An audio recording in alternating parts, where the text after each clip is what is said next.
77 साल की सायरा बानो की तबीयत खराब हो गई है। खबरों के मुताबिक वो 3 दिन से हिंदुजा अस्पताल में भर्ती हैं। सांस लेने में काफ़ी दिक्कत है। कहा जा रहा है कि उनका बीपी अभी नॉर्मल नहीं हो रहा है। उन्हें आईसीयू में रखा गया। 1941 में पैदा हुई सायरा बानो के वालिद बंटवारे के बाद पाकिस्तान चले गए।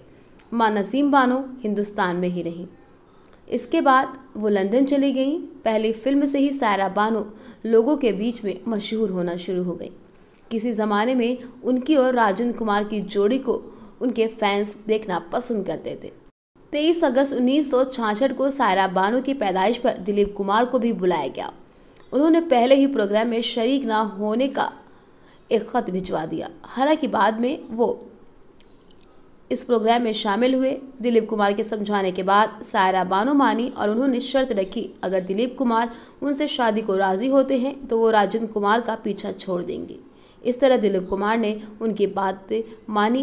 दोनों ने 1966 में निकाह कर लिया।